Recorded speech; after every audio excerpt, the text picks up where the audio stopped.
بسم اللہ الرحمن الرحیم۔ خالد بن مودان کہتے ہیں کہ حضرت عمر بن خطاب رضی اللہ تعالیٰ عنہ نے حمص میں ہمارا ولی حضرت عامر بن سعید رضی اللہ تعالیٰ عنہ کو بنایا۔ جب حضرت عمر بن خطاب رضی اللہ تعالیٰ عنہ حمص تشریف لائے تو پوچھا، اے حمص والو، تم نے اپنے عمل کو کیسا پایا؟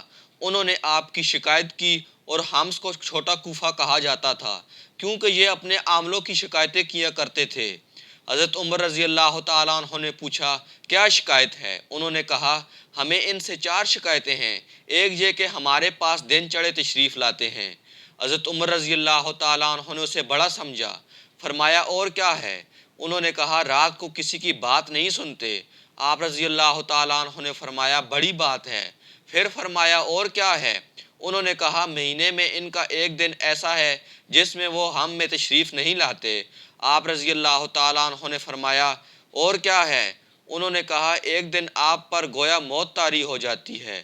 آپ نے حضرت عامر بن سعید اور لوگوں کو اکٹھا کیا اور کہا، اے اللہ، آج اس میں میری رائے کو غلط نہ کرنا۔ فرمایا، تمہیں ان سے کیا شکایت ہے؟ لوگوں نے کہا، یہ ہمارے پاس نہیں آتے یہاں تک کہ دن بلند ہو جاتا ہے۔ حضرت سعید رضی اللہ تعالیٰ عنہ نے فرمایا، اللہ کی قسم میں اس کا ذکر کرنا ناپسند کرتا ہوں۔ بات یہ ہے کہ میرے گھر والوں کے لیے کوئی خادم نہیں ہے، لہٰذا میں خود اپنا آٹا گوندتا ہوں، پھر میں انتظار میں بیٹھ جاتا ہوں کہ آٹا خمیر ہو جائے، پھر اپنی روٹی پکاتا ہوں، پھر وضو کرتا ہوں اور ان کے پاس آتا ہوں۔ حضرت عمر رضی اللہ تعالیٰ عنہ نے لوگوں سے پوچھا، تمہیں ان سے اور کیا شکایت ہے؟ لوگوں نے کہا، رات کو کسی کو جواب نہیں دیتے۔ حضرت عمر رضی اللہ تعالیٰ عنہ نے آپ سے فرمایا، تم کیا کہتے ہو؟ فرمایا، اگرچہ میں اس کے تذکرے کو نامناسب سمجھتا ہوں، بات یہ ہے کہ میں نے دن ان کے لیے وقف کر رکھا ہے اور رات اللہ تعالیٰ کے لیے۔ حضرت عمر رضی اللہ تعالیٰ عنہ نے لوگوں سے فرمایا، اور کیا شکایت ہے؟ لوگوں نے کہا، انہوں نے مہینے میں ایک دن مقرر کر رکھا ہے جس میں بغیر تشریف نہیں لاتے۔ حضرت عمر رضی اللہ تعالیٰ عنہ نے فرمایا، آپ کیا کہتے ہیں؟ فرمایا، نہ تو میرے پاس خادم ہے جو میرے کپڑے دھوئے اور نہ دوسرے کپڑے ہیں جو میں بدل لوں، اس لیے میں کپڑے دھو کر گھر میں بیٹھا رہتا ہوں، حتیٰ کہ وہ خشک ہو جاتے ہیں تو انہیں مل کر صحیح کرتا ہوں، پھر دن کے پچھلے حصے میں ان کے پاس آتا ہوں۔ حضرت عمر رضی اللہ تعالیٰ عنہ نے فرمایا، تمہیں ان سے اور کیا شکایت ہے؟ لوگوں نے کہا، ایک دن ان پر بے ہوشی طاری ہو جاتی ہے۔ حضرت سعید رضی اللہ تعالیٰ عنہ نے فرمایا، میں مکہ میں حضرت حبیب انصاری رضی اللہ تعالیٰ عنہ کی موت کے وقت موجود تھا۔ قریشیوں نے ان کے گوشت کو چیر کر پھر انہیں کھجور کے تنے پر لٹکایا اور کہا، کیا تم پسند کرتے ہو کہ تمہاری جگہ حضرت محمد صلی اللہ علیہ وآلہ وسلم ہوں؟ انہوں نے کہا، اللہ کی قسم، اپنے اور اپنے اہل اولاد کے بدلے حضرت محمد صلی اللہ علیہ وآلہ وسلم کو ایک کانٹا چبھنا بھی پسند نہیں کرتا۔ پھر انہوں نے آواز لگائی، یا محمد!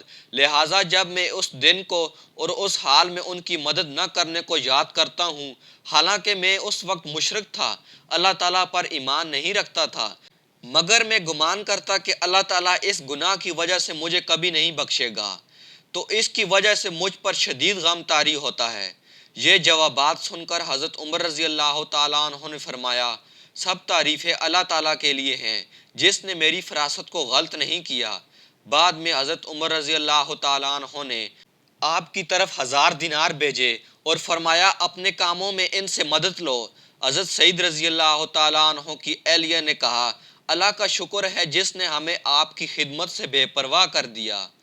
آپ نے فرمایا، کیا تمہیں اس سے بہتر کی رغبت ہے کہ ہم یہ دینار اسے دیں جو ہمارے پاس آئے اور ہم سے زیادہ ان کا محتاج ہو؟ انہوں نے کہا، ہاں ٹھیک ہے۔